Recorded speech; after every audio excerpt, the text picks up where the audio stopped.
You're listening to the Back Porch Talk podcast. Danny and Jason had many discussions and debates on the back porch while making pivotal investment moves with assets. That's right, with trading cards. They welcome you to the back porch and right into those discussions about current sports news with a fresh and unique twist. So come on and join us.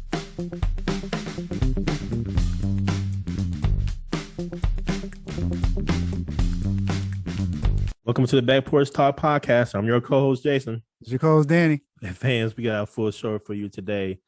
A little March Madness, a little bit of NBA, interesting Formula One discussions, and then we have an interesting trading card scenario for you. But first, to March Madness, Danny. Duke, North Carolina, Kansas, and Villanova.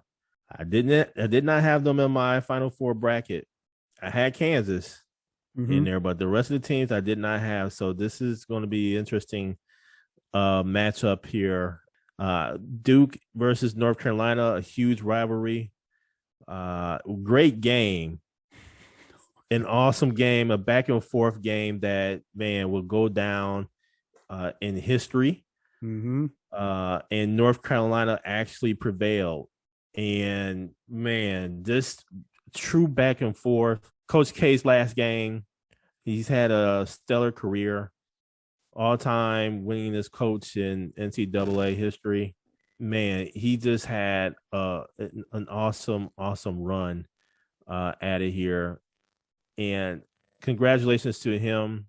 Congratulations to the Duke Blue Devils for making the Final Four and having an awesome team in which I think a few of them are going to right to the pros and everything. But nonetheless, this is an awesome back and forth game in North Carolina with Baycott down low, getting injured there towards the tail end of the game. Yep. But he came back in and really stepped up. And, man, Caleb Love just had an awesome game in the second half. Ended up with 28 points, 4 rebounds, and an assist. But here again, North Carolina went ahead and prevailed, 81-77. And they move on to the national title game. What say you, Danny? Yeah, Jay, I want to give a shout out to my bracket. I had 3 of the Final Four. I had Duke and Kansas actually in the final. So that Duke North Carolina game hurt me. But man, that game was epic. You couldn't ask for a better game between Duke and North Carolina. And the Love kid, hey man, I watched him. That UCLA game, he's been balling all tournament. Let's not get that twisted. All tournament. He is a second half player. Yeah, I don't know what it is. I know in that UCLA game, he said he switched his shoes. Where he went from, he had 3 in the first half. He ended up with 27 or something in the second half against UCLA to get them to move them forward. But man, he was hitting big shot after big shot, and he was not shy. Not at all. And he was the one that won that game for him because he doesn't hit those shots. I think Duke has that game. Duke missed some key free throws, and I think they ended up being 12 for 20 or somewhere in there. It's around 60%. So that hurt them, especially in the clutch, because the big man Williams missed those 2 free throws in that last minute where he makes those. That could have been a different game. That game was just insane, man. They're just going back and forth, 3 after 3.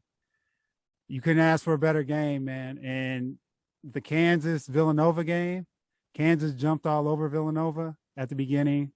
They were actually up around 19, and Villanova ended up cutting it to about 6. But Kansas hit some big shots in that second half, and they prevailed. It was tough to see Villanova get put out.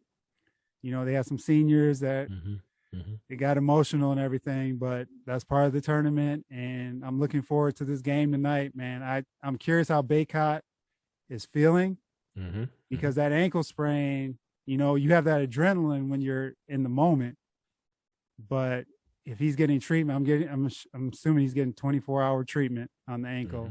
And we'll see how he moves tonight because McCormick's going to be a tough matchup for him if he's not right on the ankle. So it should be a great game tonight. I'm looking forward to it, and we'll see what happens. And now on to the NBA, Danny, where, man, let me just say, this is the last week in the regular season. And, man, the Eastern Conference is just so off the chain right now. But let me just first say this. What a game last week between the Milwaukee Bucks and Brooklyn Nets. Mm-hmm. I want to say that the Milwaukee Bucks had a great week because early in the week, they went ahead and faced the Philadelphia 76ers with Giannis going ahead and blocking the last second shot there by Embiid. Mm-hmm. They initially called it a goaltending, but after review, it was a clean block, and where it gives the Milwaukee Bucks the victory. And then on Thursday in the final overtime game against the Brooklyn Nets, man, what a game. And I have to say this, man, Giannis just balled out of control, man. Yep. Giannis had 44 points, 14 rebounds, and 6 assists. And he was going for it, man. He wanted to prove and elevate his game to match with KD. Yep. And now, over the past 5 games, the Bucks have won. They have beaten the Brooklyn Nets, so they're not scared to go up against the Brooklyn Nets. And after those 2 big games, unfortunately, the Milwaukee Bucks lost. They had a game right after that Brooklyn Nets game. They had a back-to-back. Yeah. And Milton and Drew and Giannis did not play that game, and they got annihilated. Mm-hmm. And then he lost this past Sunday to the Dallas Mavericks. And so those are 2 games, 2-game losing streak. But nonetheless, man, last week was something amazing to watch Giannis and the team. And they're really getting playoff ready. You could tell just even some of the matchups. I could tell Coach Bud was really kind of coaching and having that playoff mindset. Yep. And all. But I will say, I wonder what this game would have been like if Ben Simmons was playing, because Brooklyn doesn't play like the greatest defense. No. And if they're looking to go far in the playoffs, Brooklyn's going to have to play a lot better defense than what they're playing now. And I'll say this too. Drew was on Kyrie the last bit in that fourth quarter, and you didn't hear nothing from Kyrie. So this is a preview of coming attractions, I believe. As it stands right now, Brooklyn is in the 10th spot. Mm-hmm. So they are in the play-in tournament automatically. Milwaukee's in the 3rd spot. And I'm just wondering if the Bucks were just positioning themselves in the seeding to avoid that first round against Brooklyn Nets. But you know what, Danny? I don't think so. I don't think so, because the Bucks have proven that they could beat the Brooklyn Nets, and they're not scared of them. Mm-hmm. I think a lot of other teams are scared of them, but I think Milwaukee isn't. The last 2 games that Milwaukee has played, again, that first game off of back-to-back, and they had to travel back to Milwaukee and play, I think they automatically knew that was going to be an L. This is go ahead and have our bench to do the job, give our, starters some rest. And they were going for it against the Dallas Mavericks, but Dallas always gives Milwaukee Bucks trouble. Whether it's in Dallas or Milwaukee, it doesn't matter.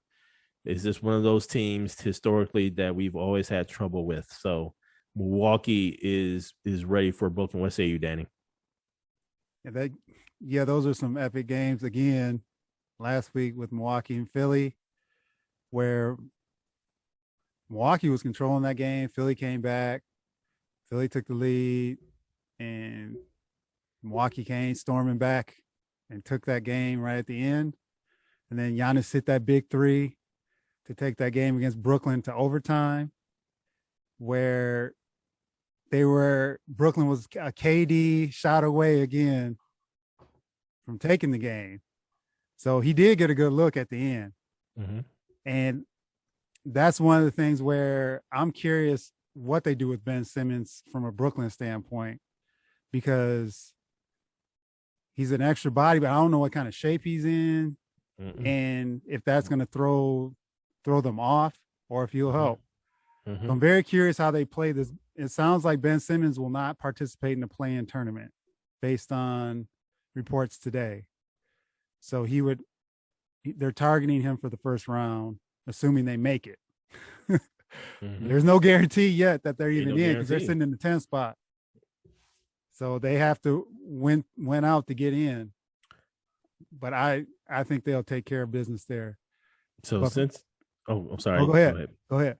So since they're in the 10th spot, they're in the play. Just say they're obviously in the play-in tournament, mm-hmm. which means that the best that they can possibly do is really just be the number 8 seed. Exactly. So as it stands right now in the first round, it'll be Miami against Brooklyn. Mm-hmm. Assuming they make it. So as it stands right now, this at the 7th seed, mm-hmm. And I think they're going to be locked in at the 7th seed. It's going to be the Cleveland Cavaliers against the Atlanta Hawks, because the Hawks are at the 8th seed. They're 1.5 games behind Cleveland, 1 game ahead of both Charlotte and Brooklyn. Mm-hmm. So all those those teams can kind of toggle back and forth with regards to the seeding. But let's just say, as it stands right now, Cleveland against Atlanta. Mm-hmm. And you gotta keep in mind, Cleveland has 2 hurt players. Yep. Jared Allen, especially. Cleveland against Atlanta, Danny. Who you got in that one? I'm going at, man, the way Atlanta's playing now, I'm going Atlanta. They're Trae Young starting to get hot. He's starting to look like he did in the playoffs last year. Mm-hmm. And they're starting to get on a roll. They were struggling for a lot of the season, but now they're starting to play. And the way Cleveland is kind of limping into the playoffs, mm-hmm. I think Atlanta has the momentum to beat Cleveland. So in a 1-game series. So with that, then that would put Atlanta in the number 7 slot. Yep. And then Cleveland would have to play the winner of the 9 and 10 game, which mm-hmm. you'll be between Charlotte, as it stands right now, Charlotte Hornets and Brooklyn Nets. That's gonna be a tough game, man. Now, neither team plays, a whole lot of defense, but and Gordon Hayward just returned for Charlotte. Man, this is going. And it's 1 game. Who you got in that one, man? I'm gonna say Brooklyn, and the only reason I'm saying is because of KD. Man, listen, they're playing in Charlotte too. They will play in Charlotte. I know. I know. The only reason I'm saying Brooklyn is because of KD alone. I think KD would will them to a victory against Charlotte. Man, but that's not an easy game. That game gonna be, man. And keep in mind, man, this is just a 1 game playoff. So if somebody gets hurt, man, couple missed shots here and there, a couple missed free throws. These games can happen. Anything can happen. Exactly. We just saw KD go for a double nickel against the Atlanta Hawks and lost. I'm just intrigued by this. And initially when I saw that, I was like, well, was Kyrie playing? Yeah, Kyrie is playing. He took a whole hell of a lot of shots. And everything. So this to me screams the lack of involvement from the rest of the team. So if KD goes off for another double nickel, man, I don't see them going far. They need like a Bruce Brown, the performance he had against Milwaukee, where he had about 20, some rebounds, Claxton chipped in. They need that in order to advance against Charlotte for sure. And anywhere in the playoffs. If they don't have that, KD will wear down. But either way you look at it, the best that the Brooklyn Nets can do is become the 8th seed. And so that Miami Heat Brooklyn series. That's going to be a great series, man. But they gotta get there because they They all got have to to get go through there. They two. got a long way to get there, too. Yep. Yeah. So yeah, man, this is gonna be an interesting one for sure. I can't wait for this playing tournament.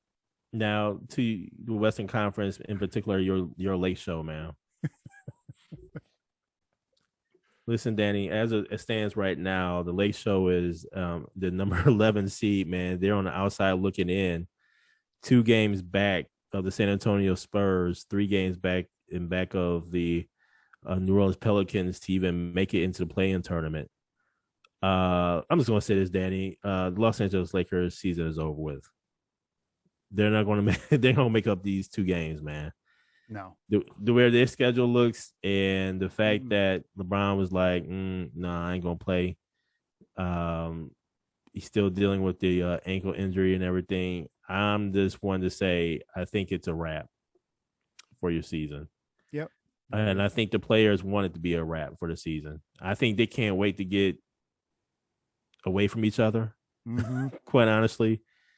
Because looking at their schedule, man, at Phoenix on Tuesday, at Golden State on Thursday, against Oklahoma City in LA, and then at Denver, who just beat them yesterday. And Denver probably was, they still got something to play for in terms of seeding. So all these games are going to be interesting. And I think Phoenix would want to send a message to them as well. So these games, I tell you, Danny, at most I see maybe a one victory, maybe against Oklahoma City, maybe, yeah. Because I think after Phoenix and Golden State, they may consider it to be, let's just shut this down. Yep, I agree with that. So we'll see. I mean, just the promise, the expectations that the Los Angeles Lakers had beginning of the season when they signed Westbrook and everything, man, I didn't think it was a good fit to begin with.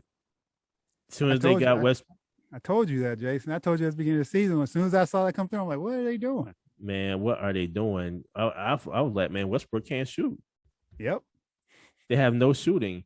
They would have been better off getting a Buddy Hield. Heard today, even from Magic Johnson, that they had DeRozan all lined up. So could you imagine DeRozan and Buddy Hield?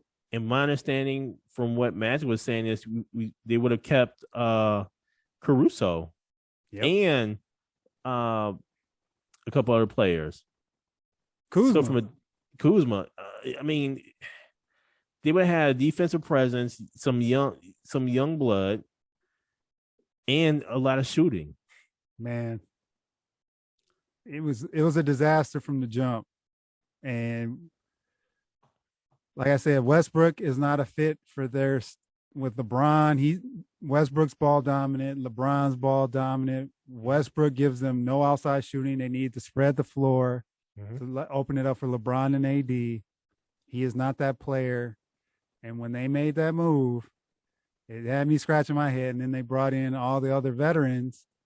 So it's like, all right, you're getting older. You already don't play defense. So I thought, okay, you brought Dwight Howard back. All right, he can protect the rim, but it was just a mess. And I'm curious whose hands were all over this. I have a funny feeling. I'm not going to allege anything on this podcast, but we all know who's pulling some strings here to get these dudes in here, and it just fell apart. So they have an interesting offseason ahead of them. They don't have many picks from a draft perspective, so they're going to have to build it through the free agency market again. And how are they going to do this? LeBron will be a year older. AD will be a year older.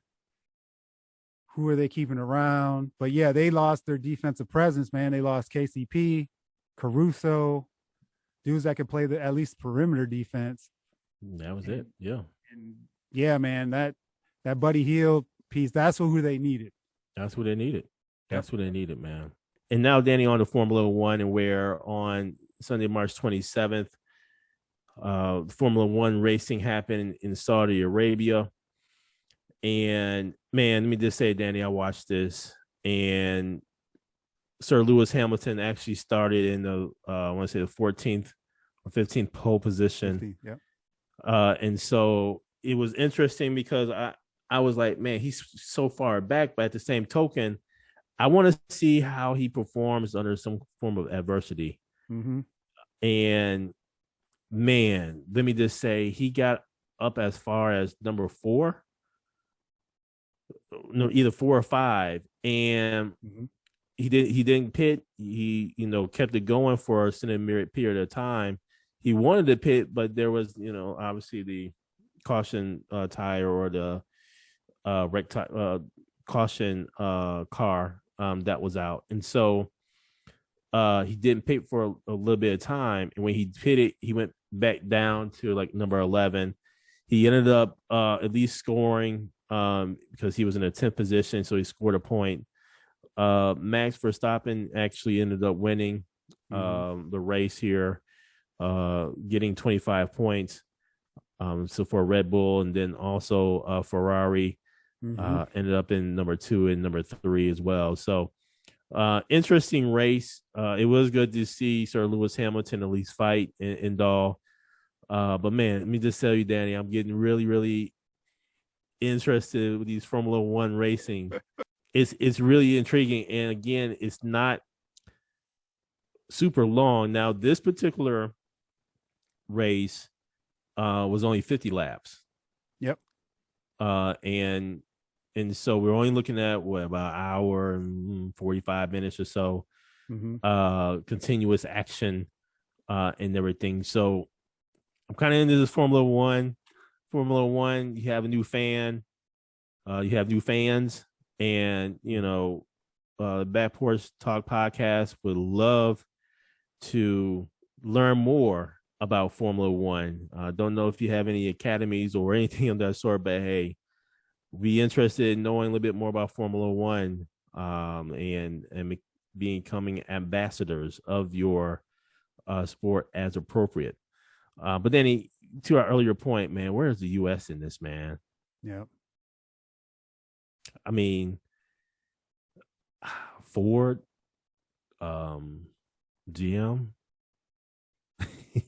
And there may be some stuff behind the scenes now that's starting to get some traction. Yeah. I'm assuming some people are working on getting involved from a stateside perspective to get this moving, because it's starting to, like I said, some of the betting sites, there's always betting, but now like the DraftKings, the FanDuel, they're starting to put contests out there. So it's starting to get some visibility. And I think the Sir Lewis Hamilton controversy last year may have sparked that interest. The next race is on Sunday, April 10th. It says at 1 a.m. Oh, Lord. On ESPN, but it's going to be in Australia. Yep. Whew, that's going to hurt, man. I might actually try to stay up and watch that one, man. So Sir Lewis Hamilton, let's get in pole position the right way, and man, let's try to go for this victory if I'm going to stay up, man. But now we have an interesting trading card scenario, Danny. Who we got? So, Jason, our trading card scenario tonight is LaMelo Ball's 2020 Panini Prizm rookie card for Anthony Edwards' 2020 Panini Prizm rookie card. A couple quick bios. LaMelo Ball was the 3rd overall pick by the Charlotte Hornets in 2020. He came out. He did not go to college, so he was playing in the overseas and some circuits. And then he's a one-time All-Star, Rookie of the Year, All-Rookie team.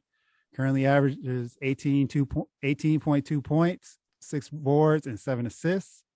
Anthony Edwards was the number 1 overall pick out of Georgia by the Minnesota Timberwolves.